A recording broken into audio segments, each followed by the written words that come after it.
Boa noite para todos. Primeiramente,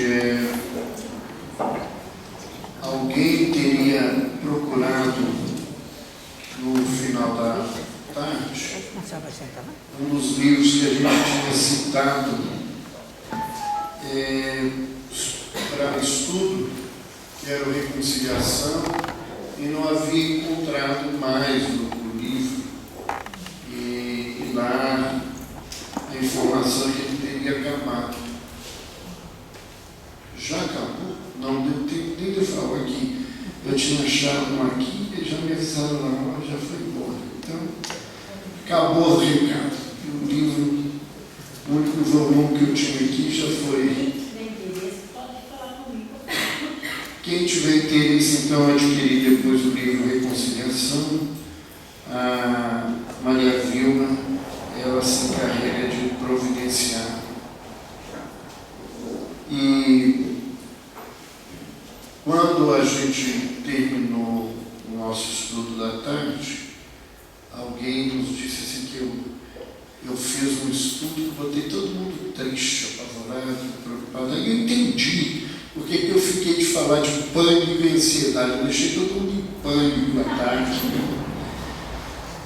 Não, mas você não falou uma coisa assim, que a vida vai ser boa, tranquila. Eu falei assim, eu não tenho jeito de dizer que as coisas não estão fáceis como muita gente está querendo, não. Né? Roberto, só faltou uma ainda. Só uma ainda. Mas nós vamos tentar tratar dos pânicos que nós deixamos aí pela tarde afora, falando dessa abordagem que envolve uma emoção que é uma das emoções naturais da vida, que é a preocupação. E todos nós não conseguimos viver sem as nossas emoções. Então, segundo a tradição milenar da China, nós temos 5 emoções básicas. O medo, a raiva, a tristeza, a alegria e a preocupação. E nenhuma delas é boa ou ruim. Elas são emoções. E cada uma delas tem uma função na nossa vida. E a preocupação, que pode se transformar, algumas pessoas acham que é sinônimo de ansiedade. Na minha abordagem, ansiedade já é algo mais complicado. É uma preocupação que não sai, né? Mas a preocupação é a emoção que nós temos para nos dar proteção e cuidar do nosso futuro, da nossa vida, evitando contratempos, atropelos. A gente se preocupa para cuidar da vida. Infelizmente, a preocupação ela é muito mal utilizada na nossa vida nos dias de hoje. Muito mal utilizada. Por que isso acontece? Acontece que a nossa cultura, a cultura ocidental, a gente não aprendeu e não sabe viver com as nossas emoções.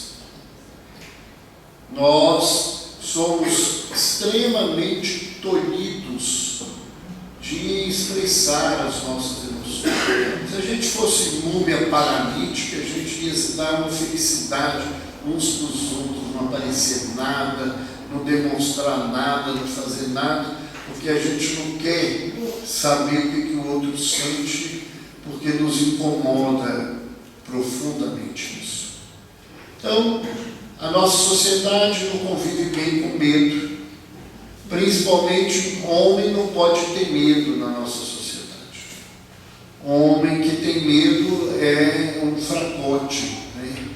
Quando, na realidade, só quem tem medo é que vai desenvolver coragem. E só quem desenvolve coragem é que tem força. Por isso, na nossa sociedade, as pessoas fortes são as mulheres, não são os homens. Homem não é forte, homem é valente. Homem bate em mulher, cego, criança, se ele estiver armado, ele enfrenta. Se você botar ele sozinho, de frente do igual, ele não dá conta. Se você coloca ele para enfrentar um problema, ele desiste. Isso é claramente visto no pronto-socorro.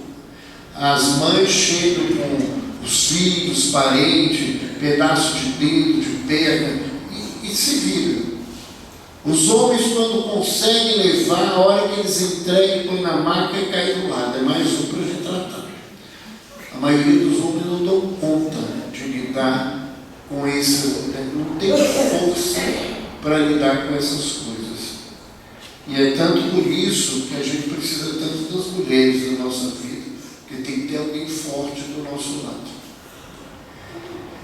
Nós não damos conta de lidar com raiva. Parece que raiva, a gente confunde raiva com ódio, né? Raiva, ela é uma emoção que nos ensina a aprender a lidar com as nossas frustrações na vida. A gente tem que sentir raiva, né? E trabalhar essa raiva. Eu quero um carro. Quando eu entro na loja, o meu dinheiro não dá, eu fico com raiva. Então eu não tenho que xingar a loja, rogar praga, jogar bomba ali, porque eu não posso comprar um carro. Eu tenho que aprender que eu vou precisar juntar mais dinheiro para poder comprar isso. Esse sentimento é um sentimento de raiva, né? Não é a raiva como as pessoas interpretam. Na nossa sociedade, ninguém pode ficar triste. Então, no meio espírita, quando os outros ficam tristes, você está triste porque, perdi pai, mãe, avó. Não, tem que aguentar. As pessoas não permitem que a gente tenha tristeza. E a tristeza é a emoção que nos leva para dentro, que nos coloca numa situação de entender o que está acontecendo com a minha vida.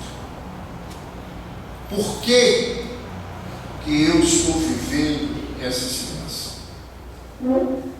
Alguém pode dizer, mas a gente pode ser alegre, aí piorou. Se tem uma emoção que na nossa sociedade é proibida, é ser alegre. Mulher alegre não vale nada, tá? Aquela ri demais, né?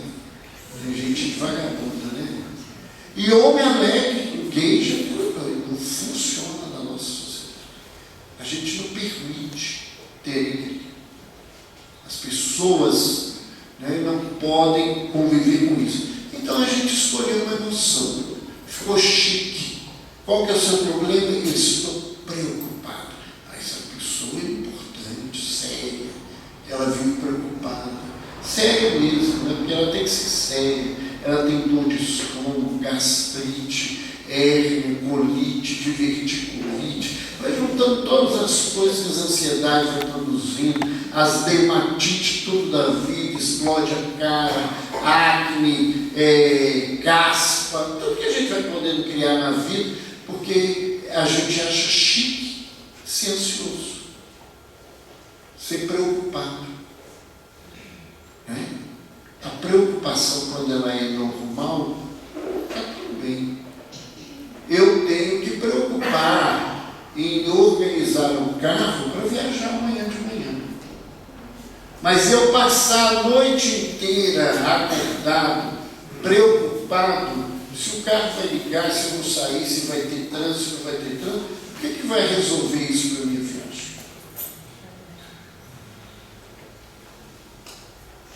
Eu tenho que me preocupar em preparar os meus filhos para viver na sociedade que nós estamos. Mas eu deixar de dormir a noite inteira e achar que é chique contar para os outros, eu não durmo enquanto meu filho não chega, né? Eu nunca vi um ato de burrice tão bem declarado na vida, porque eu fico preocupado preocupado, o que vai acontecer? Então se ele ficar acordado, não vai acontecer nada. Ele não vai beber, ele não vai usar droga, ele não vai ser assaltado, ele não vai atropelar, não vai fazer nada do que eu... Porque você em casa está acordado a noite inteira. Essa ansiedade, né, é a preocupação que adoeceu. E a nossa sociedade hoje convive com esse adoecimento na grande maioria das pessoas. Tanto que os medicamentos para a ansiedade são dos medicamentos mais vendidos no mundo. Até um tempo atrás era o mais vendido no mundo, né? Atualmente, os antidepressivos andam concorrendo muito, e a pílulazinha azul, né, que os homens gostam tanto de tomar, por ansiedade, porque tem muita gente que toma com medo de não funcionar, né? E o medo de funcionar foi tão grande que a pílula tomando não resolveu nada. Ele não funcionou na hora, porque a ansiedade não deixa funcionar, né? E tem muita gente tomando isso sem a mínima necessidade, somente por ansiedade. Então, vê que isso vai corroendo a nossa vida. E essa ansiedade, ela vai adoecendo e ela vai se transformando em diversas formas de adoecimento. E uma delas é o pânico. E a gente colocou aqui as fobias para a gente tentar diferenciar com as pessoas uma coisa da outra.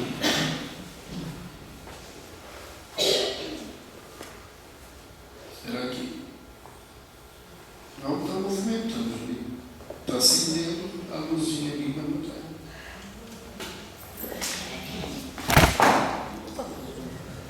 A luz está acendendo.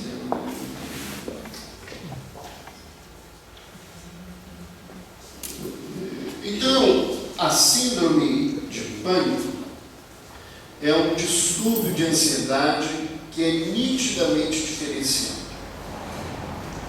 E tem muita gente dizendo aí que tem pânico que não é portador desse pânico. Tem muita gente que diz que teve pânico e que isto não é uma verdade.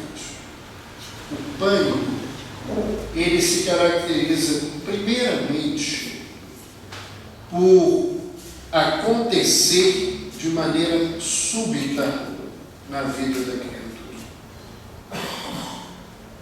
Então, de repente, sem ter nenhum problema na vida, a pessoa passa a se sentir mal.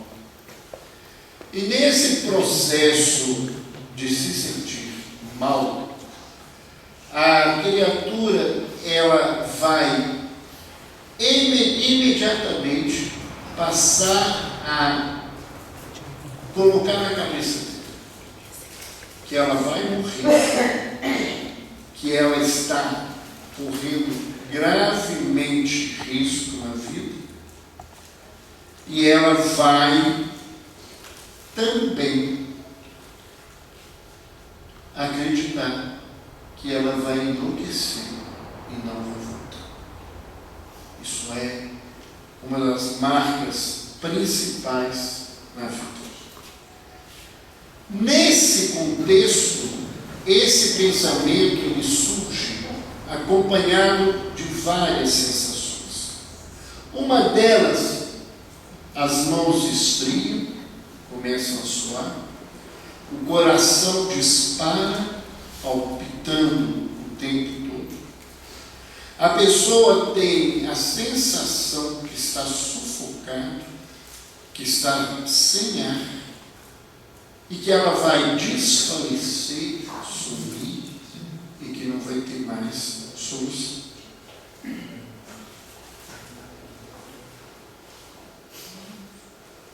esse fenômeno, ele pode acontecer na vida da gente sem necessariamente ser um adoecimento. Às vezes, uma situação de ansiedade muito intensa ao redor da sua vida, você pode apresentar isso, mas isso não vai ser considerado pânico, porque você tem uma explicação ao redor. O que faz entender que essa pessoa tem pânico é que ela vai te dizer que não estava acontecendo nada de ruim na vida dela. Ela vai te dizer que a vida estava tranquila e que foi a hora que ela entrou no restaurante, na igreja, a hora que ela entrou no ônibus, no metrô, em algum lugar que ela sentiu isso. E o que é que acontece? A partir dessa condição, ela vai construir, além do mal-estar que ela vive, uma outra coisa que chama ansiedade antecipatória. Ela vai passar a ter medo de passar mal. E geralmente quem tem pânico, ele começa, a construir, todas as vezes que a gente sente essas coisas, a gente quer uma causa. Então, como eu não tenho causa aparente, foi porque eu entrei dentro do restaurante. Foi a hora que eu entrei no ônibus. E aí a pessoa começa a evitar entrar no restaurante, evitar entrar no ônibus, evitar de fazer isso, fazer aquilo, que era a situação quando ele teve a primeira crise. Ele começa a achar que é o lugar, é a condição. Eu tive uma paciente que ficou mais de 2 anos e meio sem entrar em qualquer supermercado. Porque ela teve a primeira crise de pânico dela dentro do supermercado, ela cismou que foi o ambiente do supermercado que fez ela passar. Então ela não conseguia entrar. E ela, só de pensar que ela poderia ter que ir a um supermercado, ela começava a suar frio, ficar com medo. Então, isso ficou muito complicado dentro da situação. Então, o indivíduo tem essas coisas: palpitação, dor no peito, tontura, náusea, dificuldade para respirar, formigamento, fraqueza, sudorese, as mãos esfriam. Ele passa a ter sensação de que está sonhando, ou ter percepções da realidade diferentes, ter medo de perder o controle, de fazer alguma coisa que ela não consiga se controlar, e medo de morrer. Esse último é o medo mais constante desses quadros. O que faz uma pessoa sentir esse tipo de situação? A medicina, a ciência, não tem uma explicação completa sobre o pânico. Não tem. É muito importante isso, porque a gente ouve a mídia, as coisas serem levantadas, ou o pessoal colocar na internet, parece que está tudo prontinho sobre as causas das doenças. Se tem um lugar que não tem nada prontinho, é a gente entender por que as pessoas adoecem no campo mental. Até porque o nosso cérebro é um computador. E nós conhecemos muito mal esse computador. E a visão que a gente carregava, ou ainda carrega, do adoecimento, ela é muito fragmentada. A gente tem mania de, porque a gente aprendeu sobre doença do estômago, do fígado, do nariz, dos olhos. Então a gente pegou o cérebro que começou a pegar as regiões, a doença é dessa área, é aqui. E não é assim. O cérebro, ele está todo interconectado. Quando você provoca um estímulo numa região, ele irradia esse estímulo para outras regiões do cérebro. E essas irradiações, elas são bilhões e bilhões de possibilidades. Então, nós não temos ainda a capacidade de avaliar todas essas possibilidades. Doutor Roberto, pânico não tem a ver com obsessão, não? Como? O pânico não pode ter a ver mais com obsessão? Olha, isso é uma visão que muitos espíritas falam e que não é verdade. Né? Isso é igual quando esse povo fala que essa área aqui é muito simplista colocar as coisas. Né? E a gente tem que pensar o seguinte: obsessão não é causa de nada. Nada. Infelizmente, vocês ouvem o contrário dentro do movimento espírita. Mas obsessão não é causa de nada. Obsessão é consequência. Só existe obsessão porque tem pessoas que estão mentalmente fragilizadas por si próprias e que abrem campo para a culpa, para aquilo que nós falávamos hoje à tarde. Então, os espíritos não provocam pânico na gente. Né?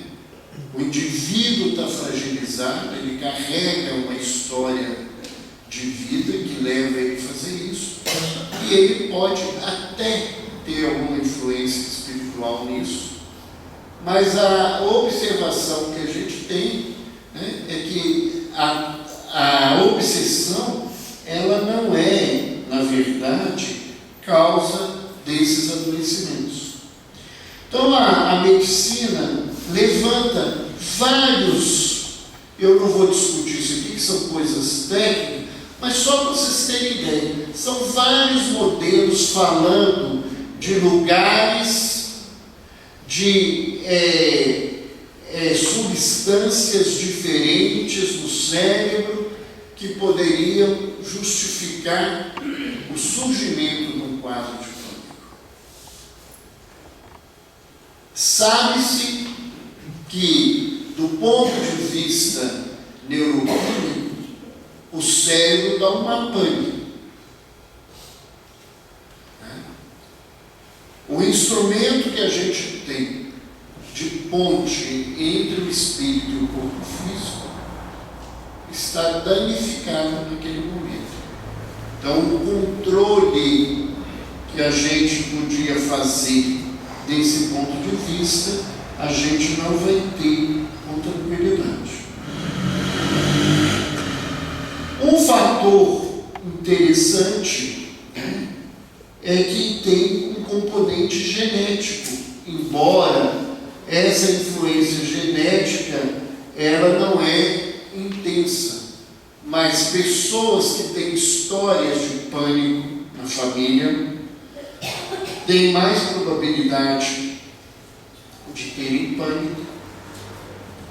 E famílias onde nós temos vários quadros de ansiedade, transtornos de ansiedade, a possibilidade de alguém desenvolver pânico é muito maior. Quando a gente fala em causa genética, né, nós temos que nos lembrar que, do ponto de vista da doutrina espírita, tudo que a gente fala de genética, nós estamos falando de espiritual. A carga genética que eu tenho hoje foi montada, escolhidas, e algumas pessoas conseguem fazer isso, no mundo espiritual, antes que eu reencarnasse, para me dar os desafios e as possibilidades de vencer as minhas lutas. Ou significa, o que significa isso? Que as doenças, e muitas vezes o pânico, ela pode ser um karma da criatura. Uma doença fruto da sua postura espiritual ou das suas vivências espirituais do passado, como a gente vai poder ver ali dentro. A psicologia, como a gente não tem nenhuma explicação clara, ela traz várias teorias, né? Freud falava que isso era fruto de impulsos sexuais proibidos, reprimidos. Tem uma teoria chamada estrutural que diz que a ansiedade que seria relacionada com a ansiedade de separação na infância, que a pessoa não conseguiu lidar com isso. Tem as teorias da aprendizagem que tentam explicar, mas quando você coloca essas teorias em pesquisas importantes, você às vezes acha um dado positivo, mas acha também dados negativos, e nenhuma delas é o suficiente para explicar por que as pessoas têm pânico. O certo é que é um quadro extremamente sofrido, mas que nós precisamos entender muito mais do que isso. Na literatura espírita, nós não temos nenhuma informação clara sobre isso. Não há nenhum texto, nenhuma revelação dentro da doutrina espírita que nos explica por que o indivíduo tem pânico. Quando a gente fala de genética, a gente lembra de questão kármica. E as pesquisas e aqueles que trabalham com as técnicas de regressão, eles têm registrado que muitas dessas pessoas que têm pânico, elas têm pânico por carregarem consigo registro traumático grave relacionado à desencarnação e que é demarcado por ódio, vingança ou culpa. O que seria isso? Que muitas pessoas que têm a síndrome de pânico, quando fazem regressão, descobrem que tiveram mortes em situação de extremo sofrimento. Viveram um trauma violento da morte, e isso ficou registrado no seu perispírito. E ao reencarnar, por questões da própria dinâmica da vida, esses medos voltam na sua caminhada.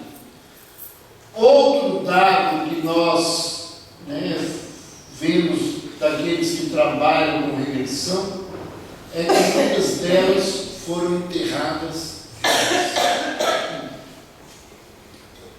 Antigamente não tinha clareza de definir que hora, o que morreu, né? E às vezes põe um espelho, parecia que não respirava, jogava terra por cima do indivíduo, e esse indivíduo era enterrado vivo. Então, essa experiência dolorosa de você acordar debaixo da terra, né, e ver-se sem ar, todo o desespero, repetiria na vida da criatura nesse processo. e situações que, por sentimentos infelizes da vida, o indivíduo não dá conta de se separar do seu corpo quando desencarna e acompanha o processo de decomposição do corpo após a morte. Isso não significa que nós estamos falando que o pânico é causado só por isso. Mas as pessoas que trabalham com regressão, elas têm conseguido melhorar as pessoas trabalhando essas situações, desvinculando essas criaturas daquelas vivências que elas tinham, mostrando para elas que elas já não estão mais ligadas àquilo e que elas precisam vencer essas lembranças que estão hoje na vida, saindo desse campo e vencendo essa etapa, eles conseguem desaparecer nesses quadros.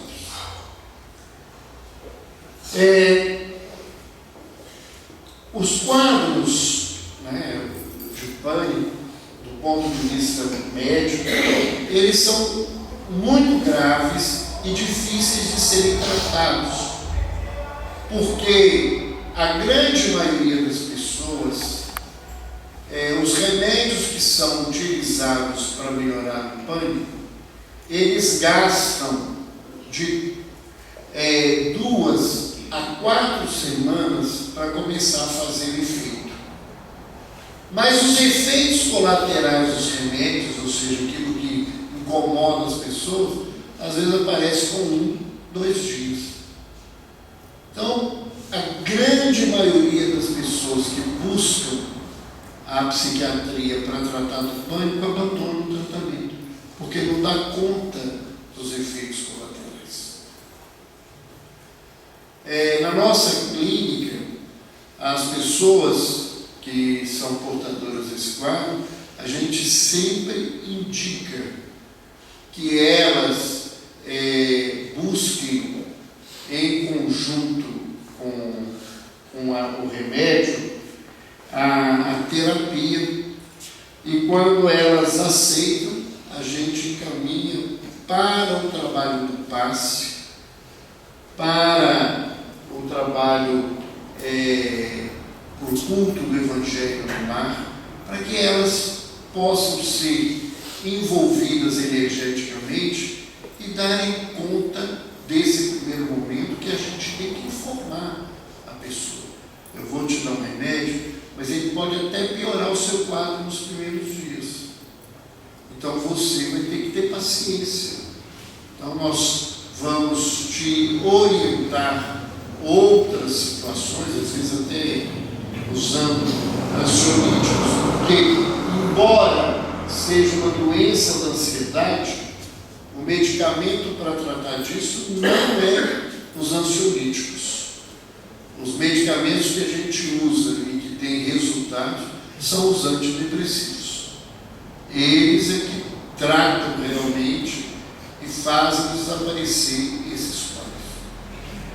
E o tratamento de pânico, ele tem que durar no mínimo 6 meses. Preferencialmente, a pessoa deve tomar remédio entre 1 ano, 1 ano e meio. É o tempo que eu mais ou menos deixo os meus pacientes tomando remédio para evitar ter recaídas.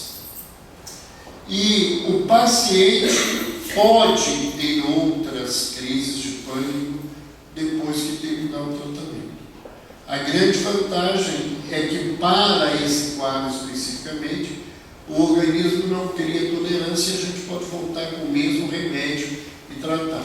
Em outras situações, a gente ainda vai ter que descobrir um remédio que vai funcionar, porque aquele que a gente tratou, às vezes já não funciona mais, o organismo cria um nível de tolerância.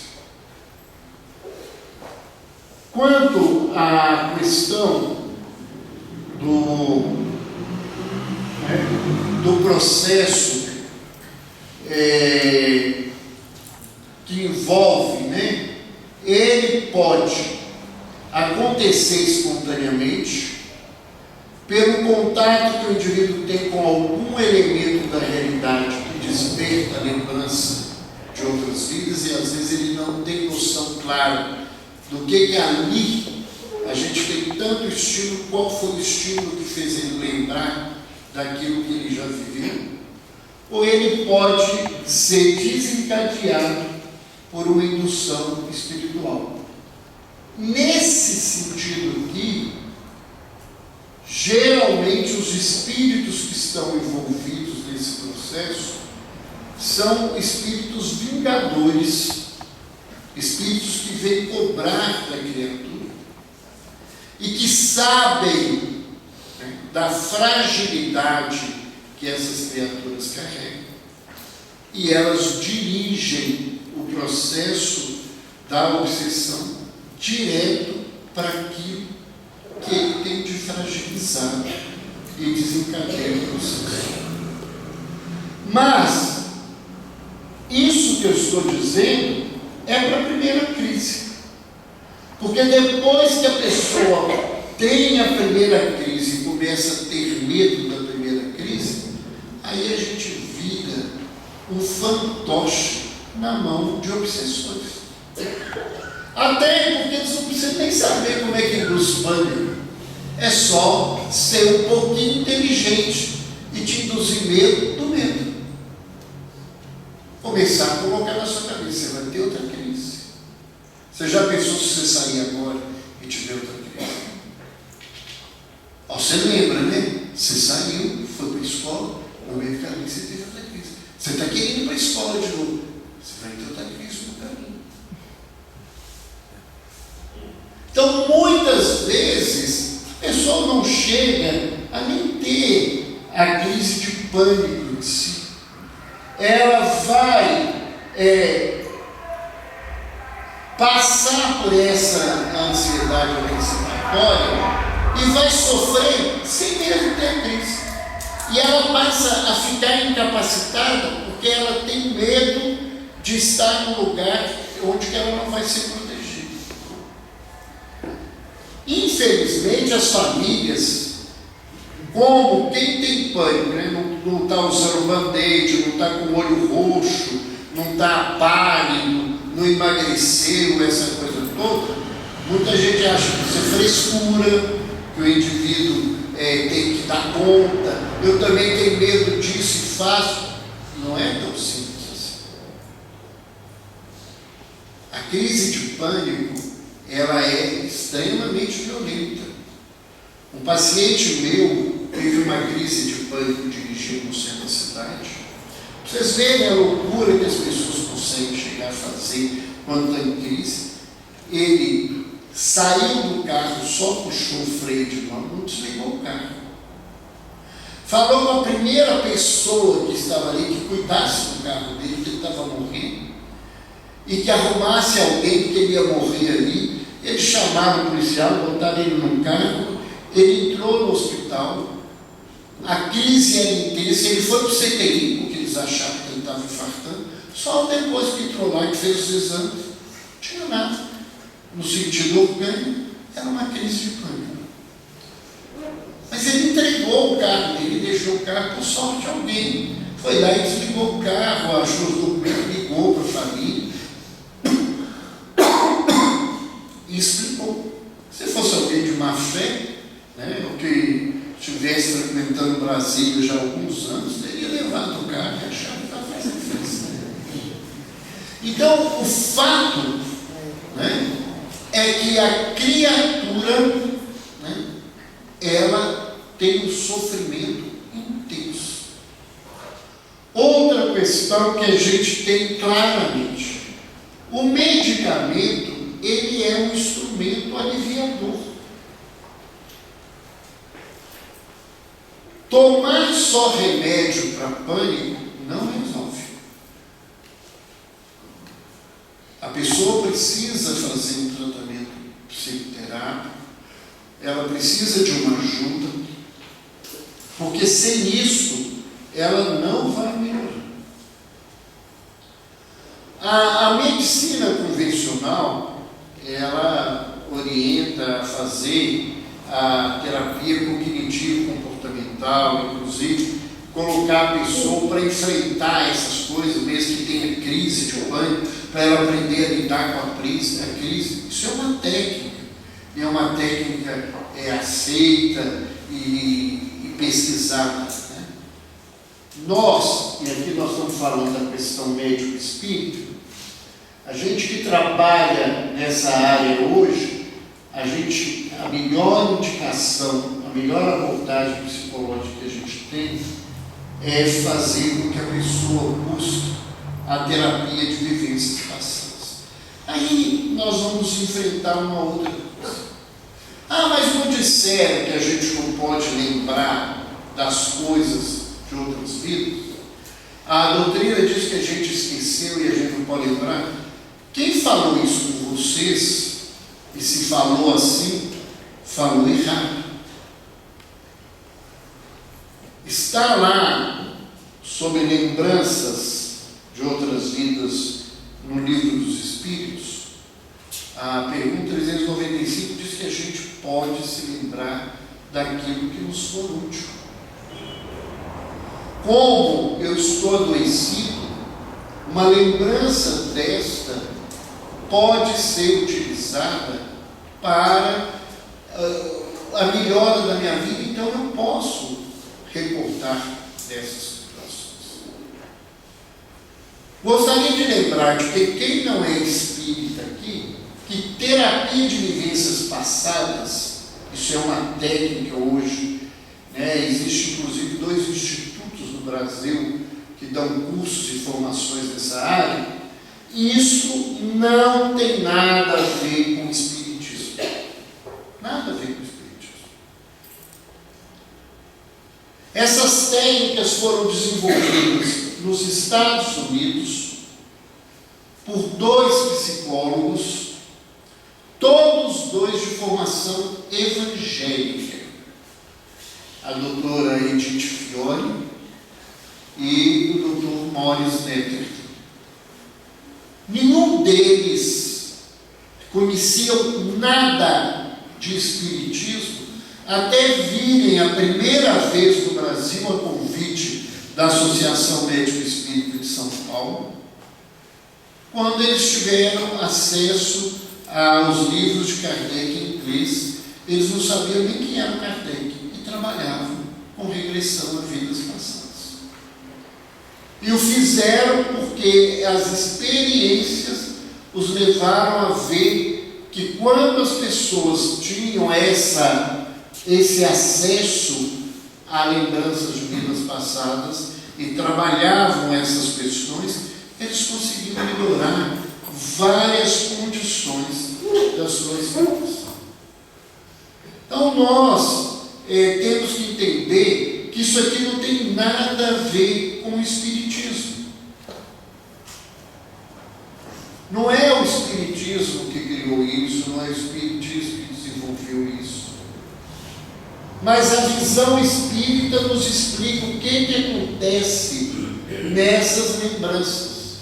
E essas terapias, as pessoas que são formadas para fazer isso, porque tem muito charlatão no Brasil usando isso na vida, e muita gente ligada ao movimento espírita, que não é nem terapeuta, que se arvorou a fazer isso e ganha dinheiro com isso de forma irresponsável, porque não tem nenhuma formação para fazer essa coisa, né? As pessoas sérias que trabalham com essas terapias, elas não aceitam fazer essas regressões só porque o indivíduo quer saber o que foi em outra vida.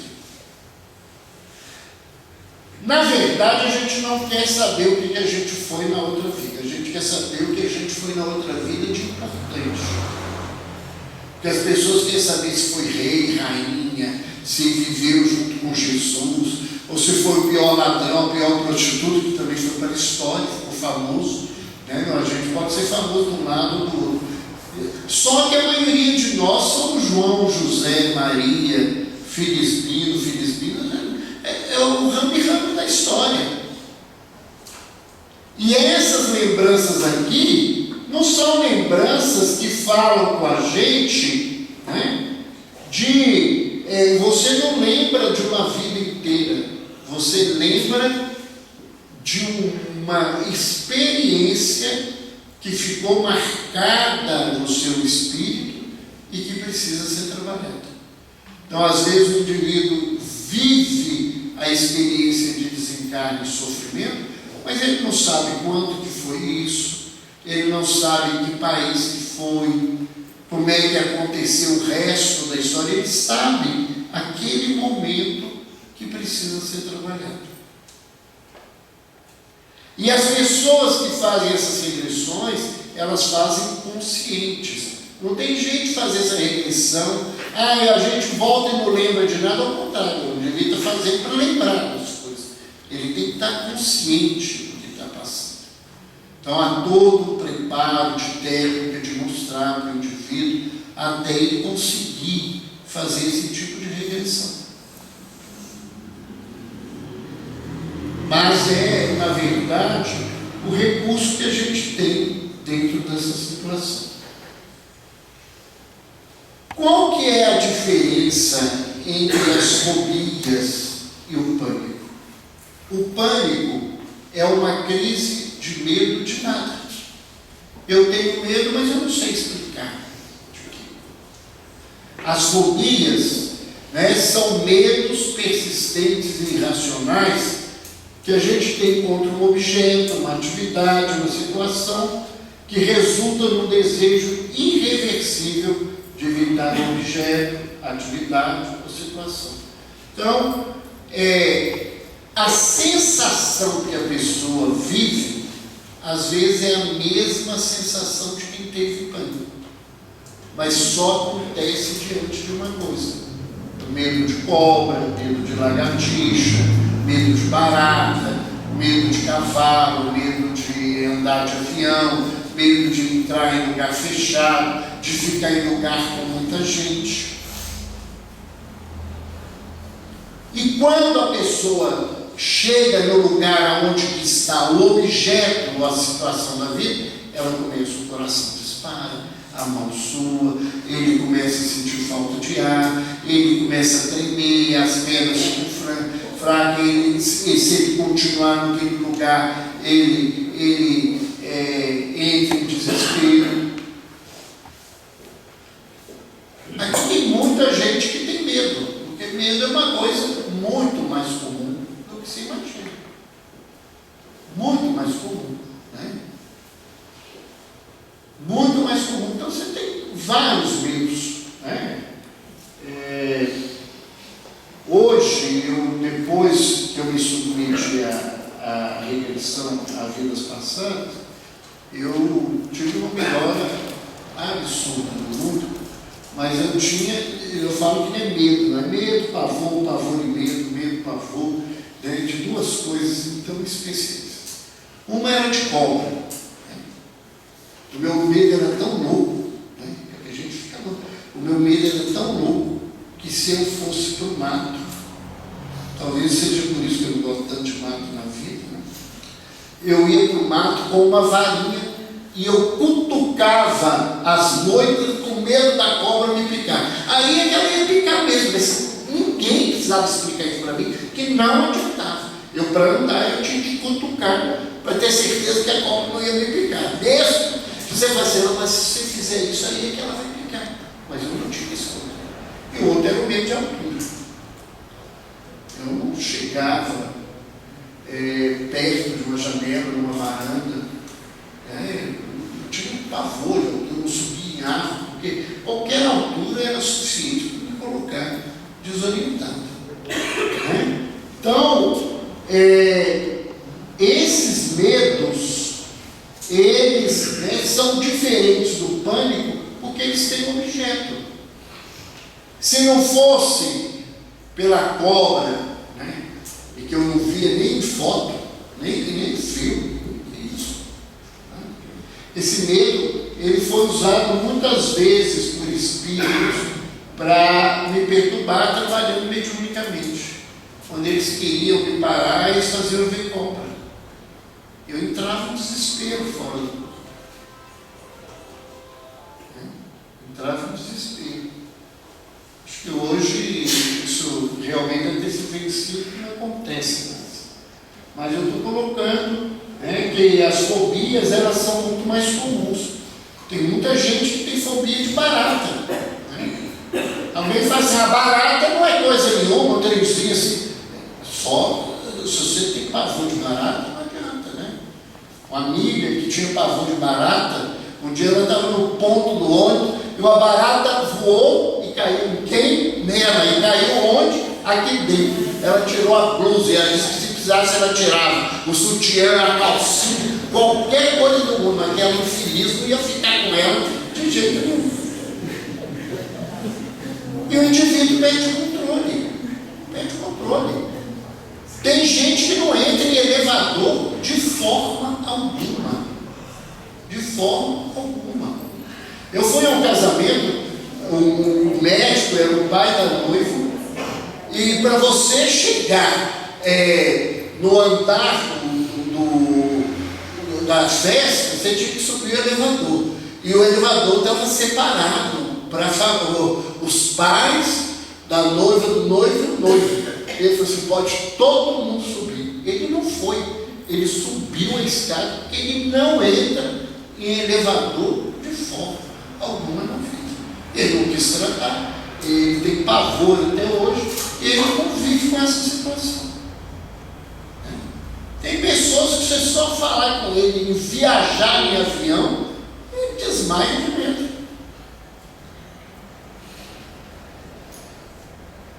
E às vezes não é nem de viajar em avião, né? Porque eu vou ficar num lugar fechado que eu não posso sair.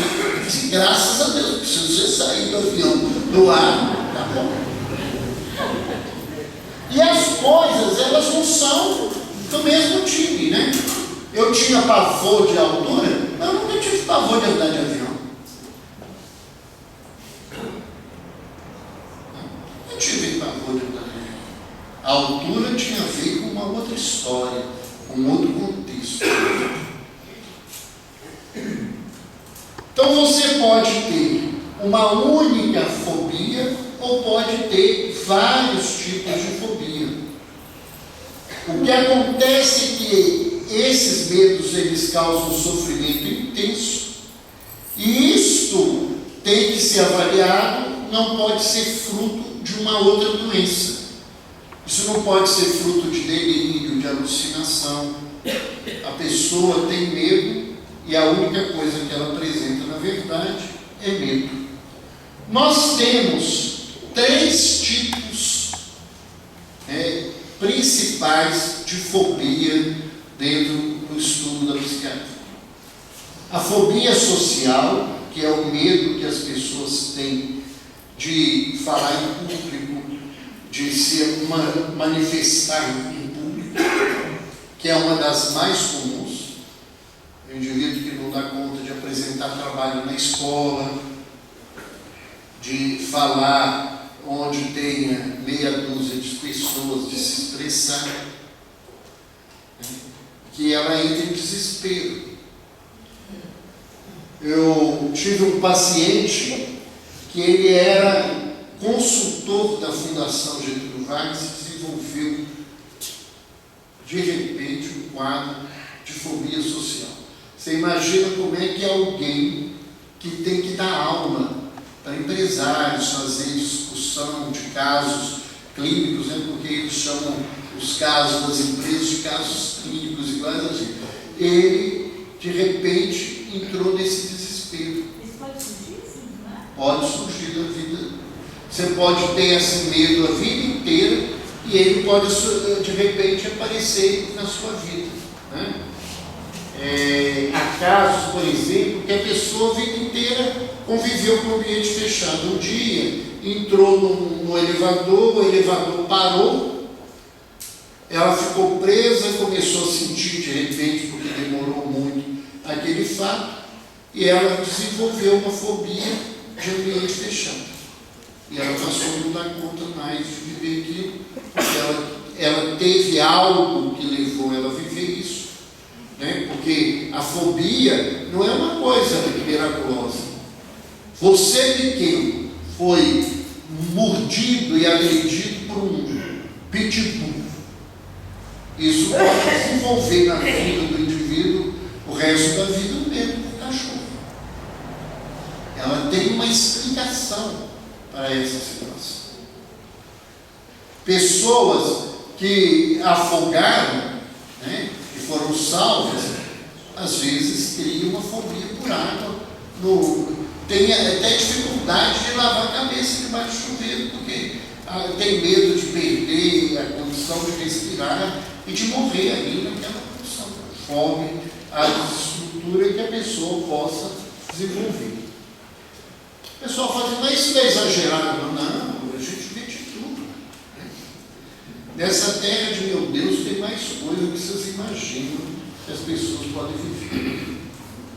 A segunda mais importante fobia que tem são as fobias específicas, né? Fobia por barato, fobia por altura, fobia por lugar fechado, fobia por causa de água, fobia por diversas situações com que o indivíduo convive.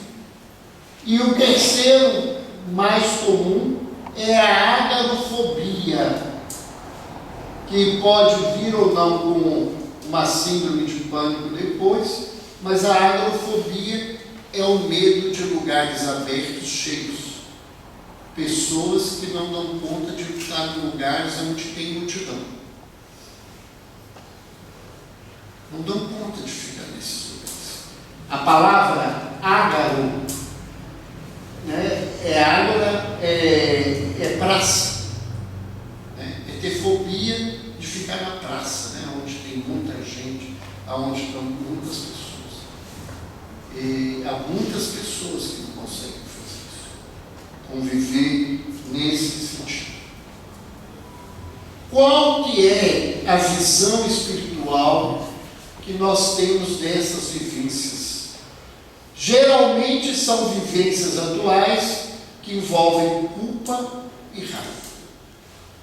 Às vezes a pessoa desenvolve medo porque ela se sentiu culpada, porque a mãe avisou que ela não devia entrar na lagoa, e ela entrou na lagoa, afogou. A partir dali, por culpa daquilo tudo que ela viveu, ela passa a ter medo de água, de se afogar, de viver essa situação, porque ela carrega uma culpa que ela não conseguiu se perdoar daquele fato. Né? Ou uma situação de raiva, né? Você viveu uma situação que te frustrou, que te causou muito sofrimento, você ficou com muita raiva e a partir daí você não dá conta mais de lidar com aquela situação. Uma outra explicação espiritual que possam ser experiências de vidas passadas vinculadas com culpa e ódio desencadeada por vivência atual. Eu atendi uma moça que ela tinha pavor de erros. Pavor de erros. E nós a encaminhamos para fazer o trabalho de regressão. E no processo de regressão, ela se viu como uma escrava que, depois de apanhar, ela foi amarrada embaixo do porão da casa e ela ficou ali abandonada, sem comida. E a lembrança que ela tinha, e isso ela explicou para a gente antes de viver essa experiência, que quando ela se lembrava de Raab, além do pavor e do medo, vinha nela um ódio que ela não conseguia explicar de quê. Uma vontade de matar, de destruir as pessoas. E ela, então, ela morreu ali embaixo. E a lembrança que ficou presa àquilo eram os ratos que passavam em cima do corpo dela, enquanto ela foi se definhando no passar das horas e dos dias. E o ódio que ela tinha era o ódio do senhor do engenho, que tinha mandado ela passar por aquela situação, que ela fosse para o tronco, fosse apanhasse, depois fosse amarrada ali embaixo, deixasse ela morrer. Muito interessante, né? Porque ela, embora ela tivesse esse medo de Raab, esse medo cresceu e fez ela procurar um atendimento quando ela conseguiu um emprego. E nesse emprego, o dono da empresa era um tirano e que dava ordens e que agredia e humilhava os funcionários. Então, aquele sentimento, que era um sentimento que fazia ela recordar o senhorzinho, fez com que ela desencadeasse aquele processo. Quando eu conto essa história, às vezes as pessoas perguntam assim: mas será que aquele homem não era o senhorzinho? Isso a gente não chegou, sabe? Pode ser ou pode não ser. Mas os sentimentos que ele carregava fizeram que ele vivesse isso. Outra situação. Às vezes o indivíduo sai do corpo, né? E durante o sono eles são levados a situações ou a presenciar aqueles objetos nos ambientes espirituais, e isso desencadeia a lembrança daquele inconsciente, daqueles sonhos. Quando o indivíduo volta ao corpo, desencadeia as crises. Ele não vive o contato com os seus objetos de medo acordado, mas às vezes ele se vê diante dessas situações fora do corpo, e isso acontece. E a obsessão, que pode usar essas marcas fóbicas da própria criatura, né? Então, às vezes uma pessoa ela tem medo de alguma coisa por vingança, né? Eu acompanhei o caso de um obsessor, e ele dizia que ele se utilizava da lembrança das baratas para fazer com que aquela senhora perdesse o controle e não desse conta de fazer nada, porque ela chegou um momento que ela não entrava em ambiente sozinha, porque podia ter uma barata. Ela pensava o tempo todo naquilo. E o que na verdade aconteceu? Em outra vida, aquela mulher, ela tinha sido alguém que era responsável de cuidar pela masmorra.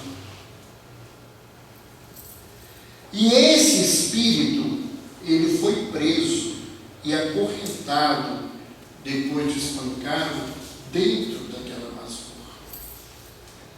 E esse soldado, ele era muito mau. E ele via as situações de sofrimento e ele ria e criticava. E o Espírito dizia que entre as coisas que ele viu muitas vezes as baratas rodeando por toda a comida e os corpos deles sendo destruídos. e que ele ficava rindo. Então, eles foram usando essa lembrança que ele tinha das vivências que esses espíritos sofreram, e ele desencadeou aos poucos, nela que tinha voltado como mulher, um medo, né? Isso aí foi um processo de vingança, um medo tremendo das baratas, que na verdade, né, tinham a ver com todo o sofrimento que ele viveu até desencarnar. Então a gente vê, e isso aí, né, faz com que a situação seja mais grave. O que o Espiritismo pode ajudar nesses processos? Pode ajudar muito, desde que a gente entenda para que a gente se utiliza daquilo que no movimento médico espírita a gente chama de terapêutica complementar espírita. A gente evita usar o termo alternativo, porque nós não acreditamos que a terapêutica espírita é alternativa. Não é para parar tratamento médico, não é para parar tratamento psicológico. É para complementar o tratamento que a pessoa já tinha. Nós não somos só corpo, nós não somos só psíquico, mental, e nós não somos só espírito. Aqui na Terra, nós somos todo um conjunto. E quando o meu espírito está doente tudo. E quando o meu corpo adoece, o meu espírito perde o equilíbrio da máquina que está adoecida. É como um pianista que vai tocar um piano estragado. Ele não vai conseguir tocar com a mesma expertise, com a mesma capacidade, se fosse um piano de primeira qualidade funcionando muito bem. Então, quando o meu cérebro adoece, eu não vou conseguir dominar o meu corpo da mesma forma, mesmo que o meu espírito tenha essa lucidez. Então, a terapêutica complementar espírita, ela deve ser usada em conjunto com os outros tratamentos. No estado do Espírito Santo, há alguns anos atrás, foi feita uma campanha se juntou à Associação Médica Espírita do Estado do Espírito Santo e a Federação Espírita daquele estado, e eles colocaram em todas as cabines de passe de todas as casas espíritas do estado, né, o seguinte: a terapêutica espírita não dispensa o tratamento médico. Se nós nos incomodamos quando os médicos criticam o nosso trabalho, a nossa crença, nós não temos o direito de fazer, enquanto espíritas, o que esses médicos que não conhecem sobre o que nós fazemos falam. Então eu não tenho direito de mandar um indivíduo parar de tomar remédio, eu não tenho direito de falar que terapia não serve, não ajuda, porque quando eu faço isso, eu estou entrando numa seara que eu não tenho conhecimento. Infelizmente, muita gente quer que a terapêutica espiritual seja a única coisa, porque nós gostamos de milagre. Essas coisas que vêm do alto, que os espíritos é que mandam, que fazem, a gente adora isso. Se você tem um atendimento fraterno da casa de todo dia, parece meia dúzia de pessoas. Se um médium começar a dar orientação espiritual mediunizada numa casa espírita, é 800 pessoas por reunião, todo mundo quer conversar com os espíritos, mesmo que aquele espírito fale nada com nada. Mas aí o espírito falou comigo que eu tenho que fazer uma prece. Precisava do espírito falar com você que você precisa fazer uma prece, mas você acha que foi o doutor Bezerra de Menezes que mandou eu fazer uma prece. E o atendimento fraterno, quando muito bem feito, ele às vezes é muito mais importante do que essas informações generalizadas, que muitas vezes tem mais de animismo do que de fenômeno mediúnico. Então, o que eu posso utilizar? Primeira coisa é a fluidoterapia, através do passe e da água frutificada, aonde nós recebemos a transmissão de energias positivas para o nosso organismo. Ah, mas isso acontece? Acontece. E isso não é criação do Espiritismo. Jesus já impunha mãos. O magnetismo, que fez um estudo completo, explica para a gente o que acontece no passe, na água frutificada. Hoje tem pesquisas provando que o reiki, que é como se dá no passe, com outro nome, que ele melhora o estado de saúde das pessoas. Não só isso, eles fizeram pesquisas de se aplicar reiki em sementes, né? Que semente não pensa, não é influenciado, e as sementes que receberam reiki cresceram, e as sementes que não receberam não tiveram o mesmo tipo de crescimento. Hoje há vários trabalhos científicos mostrando, né, que isso tem o seu valor.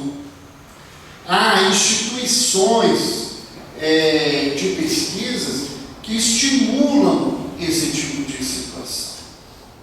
Nos Estados Unidos, eles fazem um trabalho imenso para estimular a espiritualidade das pessoas. Eu fui participar de uma pesquisa na Universidade de George Washington e a gente estava esperando os companheiros tinham que fazer acesso venoso para poder tomar contraste, para se submeter à pesquisa, e a gente ficou na sala de espera e eu vi, estava lá vários corpúsculos, e me chamou a atenção, porque um deles, né, todos eles em inglês, não estava lá assim. Por que Deus não escuta minha prece? Era uma pergunta. Quando você abre, eles vão levantando e vai dizer, se você quer entender sobre isso, se você sente necessidade de ter uma ajuda espiritual, procure nosso assistente espiritual, através disso, aquilo, outro, ele vai te orientar. Eles têm um trabalho, né, de capelania dentro da Universidade de George Washington, dentro do hospital de tratamento lá, indicando essas coisas. Então, isso que nós falamos aqui não é uma crença religiosa, não é uma crença. Até a década de 80, se você entrasse nos principais sites de pesquisa científica e colocasse lá saúde, espiritualidade, religião, prece, você não tinha nem 3.000 trabalhos durante todo o século sobre esse tema.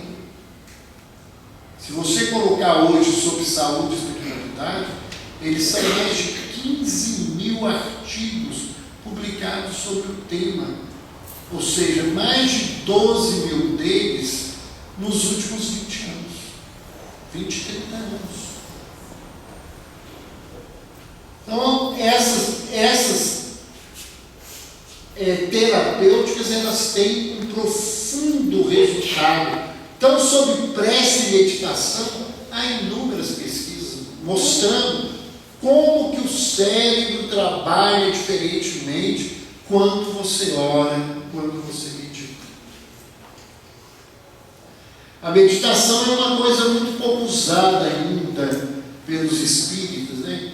A gente acha que é uma coisa mística, que é coisa de yogi, que é coisa da Índia, de budista, né? E não é isso, né? Existem várias técnicas de meditação e nós deveríamos nos utilizar melhor delas.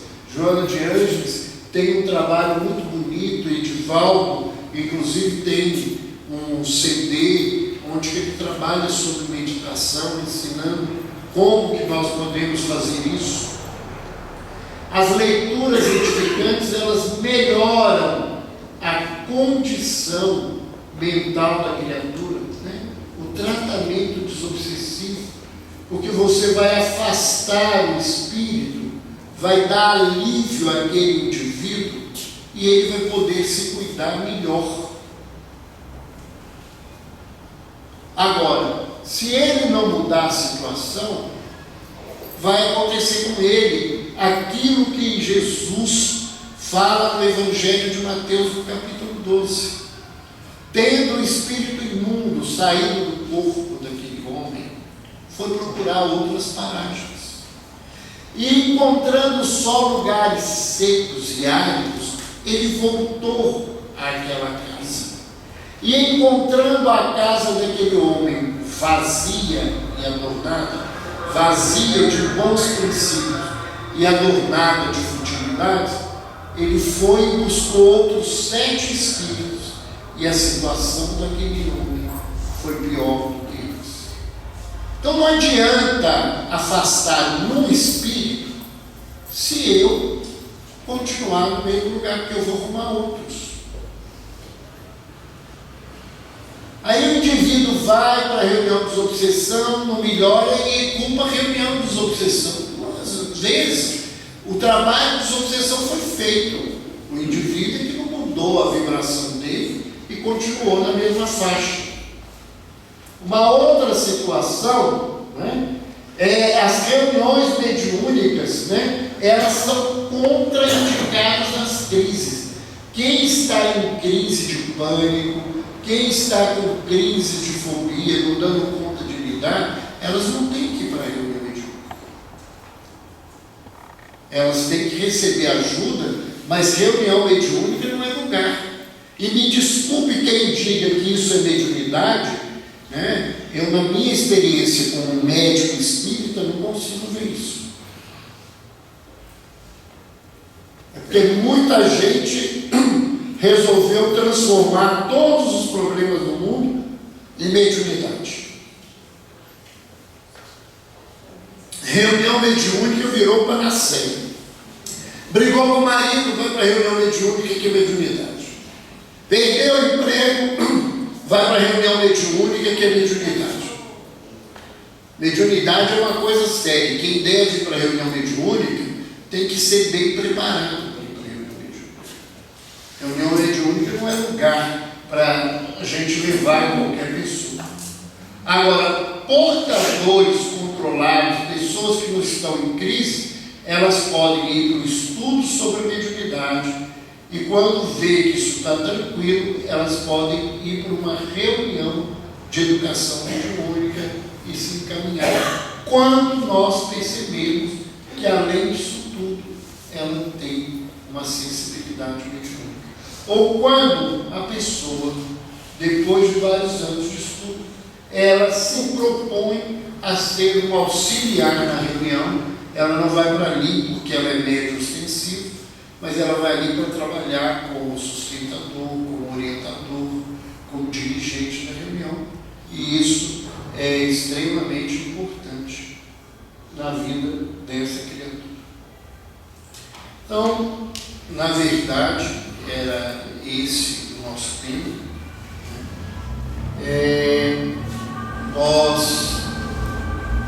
Você tem uma pergunta? Vamos dizer que é recomendado quem tem pânico participar de reunião doutrinária, parto, Tudo isso, exceto ir para a reunião mediúnica. Por quê? você vai para uma reunião dessa, às vezes você não tem sensibilidade mediúnica nenhuma, mas o Espírito vai aproveitar um médium ali para falar coisas e fazer coisas que te perturbem e piorem o seu quadro. Assim, a vibração da reunião em si, durante o trabalho de assistência, ela pode, né, para o indivíduo que está doente, piorar a condição dessa pessoa. Então, você estando em crise, você não tem que trabalhar mediunicamente. É como quando eu já falei aqui para muita gente sobre depressão. Depressão não significa que o indivíduo não pode ir para a reunião mediúnica. Mas o indivíduo que está em crise de depressão, ele não tem que trabalhar mediunicamente, ele está mal, ele está precisando de ajuda. Por que ele vai trabalhar com mediunidade? Então, a orientação que eu dou quando as pessoas me perguntam, eu estou falando eu, na primeira pessoa do singular, não foram os espíritos, não foi ninguém, a minha experiência de trabalho é essa. Você está deprimido e frequenta a reunião mediúnica já há muito tempo, teve uma crise, você pode ir até a reunião, a parte do estudo, tomar um passe e ir embora. Não participar da parte mediúnica. Agora, você nunca participou de reunião mediúnica, ir para uma reunião mediúnica doente, isso não tem sentido. Isso não tem sentido. E isso vale para quem tem pânico, para quem tem fobia. Você está bem, pode trabalhar normalmente. Vai ser até às vezes mais difícil, porque você já tem uma fragilidade. Agora, você está em crise, está doente, você não tem que estar trabalhando. É igual se você é cardíaco, está numa crise, precisando de remédio, com dificuldade, você vai dar passe? Por quê? Você está precisando de passe. Agora, você tem um problema cardiovascular, está tudo bom, trabalhando normalmente, tomando remédio, sem crise, está todos os seus exames bons, por que você não pode dar passe?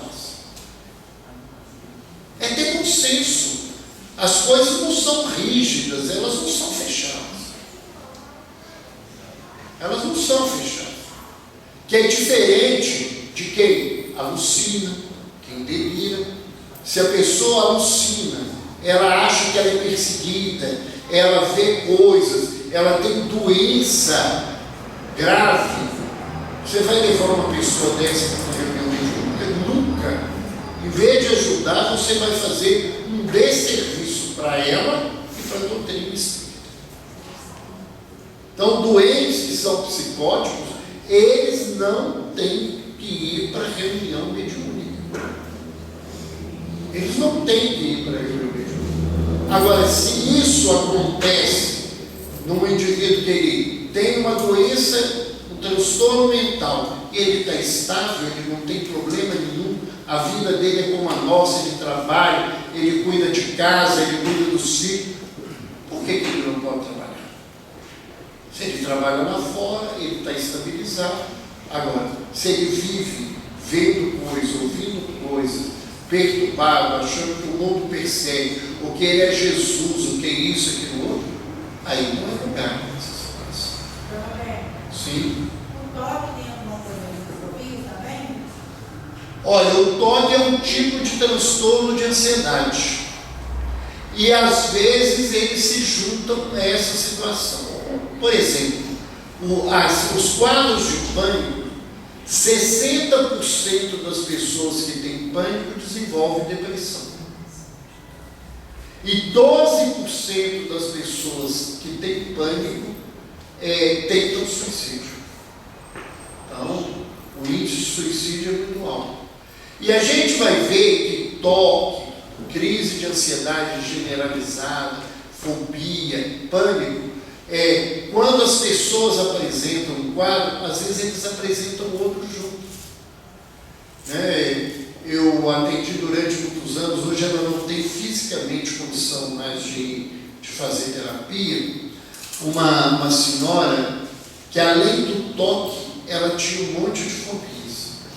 Então o toque dela era de limpeza e de organização. E aí você vai imaginar a fobia que ela tinha, que é medo de doença e contaminação. Ou seja, você imagina que loucura que é.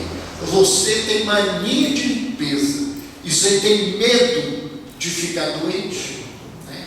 E cada época ela tinha fobia de uma doença. Uma época era lepra, outra época era tuberculose, aí virou AIDS.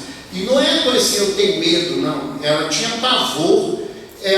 Se ela entrasse no ônibus e ela visse em algum lugar do ônibus alguma coisa vermelha, alguma mancha, podia ser da pintura do ônibus, ela colocava na cabeça dela que aquilo era sangue, que aquele sangue podia estar contaminado com AIDS, que ia entrar no corpo dela e que ela ia adoecer. Então ela não se sentava. Ela pegava nos lugares em pé com um lenço de papel para não ter toque nenhum daquela situação. Né? Na época que ela viveu essa fobia da AIDS, eu falava com ela: olha, a senhora vai me perdoar, que eu falava, eu acho que a senhora deve andar na zona todos os dias. Eu nunca vi achar tanta camisinha na rua enquanto ela achava. Porque quando a gente procura, acha, não é assim que ela achava camisinha em todos os lugares do mundo. E aí o que ela cismava? Que aquela camisinha estava cheia de esperma e que ela podia ter, sem querer, tocado naquilo, pisado, que o vírus da AIDS subia no sapato, entrar no sapato, entrar no corpo dela, chegava em casa, ela tacava álcool no sapato, na roupa, ela lavava aquilo, ela tomava banho, repetia o banho, horas de banho, porque ela tinha certeza que o vírus da AIDS. E aí ela tinha que fazer exame, porque ela estava contaminada. Então, ela tinha o toque da limpeza. Quando ela chegou para tratar comigo, você tem exemplo, o banho dela durava 4 horas e meia. Ela usava um sabão, ela tinha um sabonete para lavar o rosto, um sabonete para lavar o corpo, um sabonete para lavar a vagina e o ânus, e um sabão de lavar roupa para lavar as pernas, porque ela ficava, quando a água do banheiro batia, a sujeira de tudo que ela tinha lavado voltava para as pernas, e só sabão de lavar roupa é que tirava.